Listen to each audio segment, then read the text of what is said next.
Hey everyone, welcome back to the channel. If you're new here, I'm Dr. Knapp, family medicine physician here to bring you medical information so you can take control of your health and make the most of your doctor visits.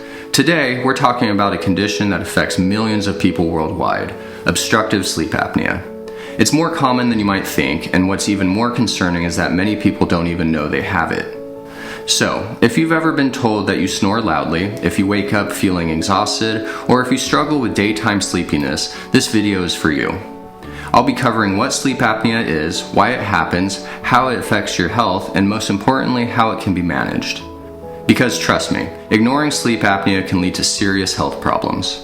First, let's talk about what obstructive sleep apnea actually is. The word apnea means a temporary pause in breathing, and obstructive refers to the fact that something is physically blocking your airway.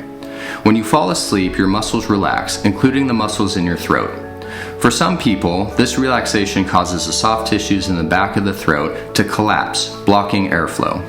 This can happen multiple times an hour, and each time your brain senses the lack of oxygen and wakes you up, sometimes just for a fraction of a second. You may not even realize it's happening, but these repeated awakenings prevent you from getting deep restorative sleep. Now, let's talk about symptoms. The most obvious one is loud snoring. If your partner has ever nudged you in the middle of the night because your snoring was unbearable, that might be a sign of sleep apnea. But snoring alone isn't enough to diagnose it. Other symptoms include waking up gasping for air, morning headaches, dry mouth, excessive daytime sleepiness, difficulty concentrating, and even mood changes like irritability or depression. But sleep apnea doesn't just affect how you feel, it has serious long-term health consequences. When your body isn't getting enough oxygen at night, your heart has to work harder, and that can increase your risk of high blood pressure, heart disease, stroke, and even type 2 diabetes. It's also linked to an increased risk of accidents due to daytime drowsiness, especially for people who drive long distances or operate heavy machinery. So what causes sleep apnea? Several factors can contribute. One of the biggest risk factors is obesity. Excess weight, especially around the neck, can put pressure on the airway, making it more likely to collapse during sleep. But weight alone isn't the only factor. Genetics also play a role. If you have a family history of sleep apnea, you may be more likely to develop it yourself. Other risk factors include having a naturally narrow airway, large tonsils, a thick neck circumference, nasal congestion, smoking, alcohol use, and even sleeping position. People who sleep on their backs are more likely to experience airway obstruction. Now, let's talk about diagnosis. If you suspect you might have sleep apnea, the first step is to see a doctor. They may order a sleep study, also known as a polysomnograph, that can be done in a sleep lab, where your breathing, oxygen levels, and brain activity are monitored overnight, or it can be done at home with a portable sleep monitor. Based on the results, sleep apnea is classified as mild, moderate, or severe, depending on how many times per hour your breathing is interrupted. So let's move on to treatment. The good news is that sleep apnea is manageable, and there are several options depending on the severity of your condition. The most common and effective treatment is CPAP therapy, which stands for Continuous Positive Airway Pressure. A CPAP machine delivers a constant stream of air through a mask to keep your airway open while you sleep. For many people, CPAP is a game changer. It significantly improves sleep quality, reduces daytime sleepiness, and lowers the risk of complications like high blood pressure and heart disease. However, CPAP can take some getting used to. Some people find the mask uncomfortable at first, but with the right fit and some patience, most adjust over time. If CPAP isn't an option, there are alternatives.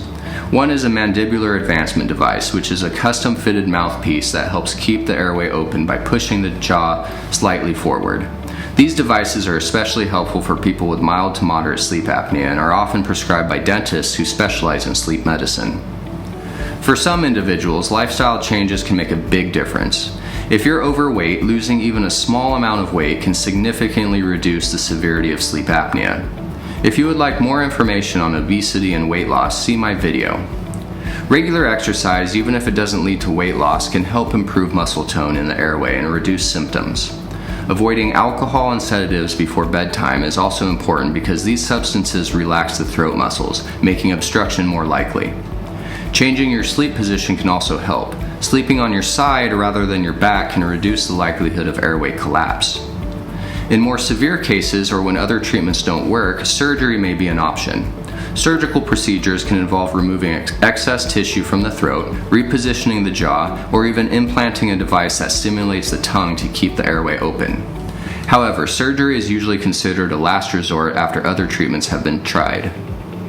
Another emerging treatment option is positional therapy. Some people experience sleep apnea primarily when they sleep on their back. A special device, such as vibrating wearables or pillows that encourage side sleeping, can help keep the airway open naturally. For those with nasal congestion contributing to sleep apnea, treating underlying allergies or using nasal strips or saline sprays can sometimes provide relief. It's also important to mention that untreated sleep apnea doesn't just affect the individual, it affects those around them too. A partner who sleeps next to someone with sleep apnea may experience frequent awakenings due to loud snoring, leading to their own sleep deprivation. So treating sleep apnea doesn't just improve your own health, it improves the well-being of those around you. Now, I want to address a common myth. Some people think that snoring and sleep apnea only affect older adults. While the risk does increase with age, sleep apnea can affect people of all ages, including children. In kids, enlarged tonsils and adenoids are often the cause, and the symptoms may include restless sleep, bedwetting, difficulty concentrating in school, and hyperactivity. If you suspect your child may have sleep apnea, it's important to see a doctor for evaluation. Before we wrap up, I just want to emphasize one key point.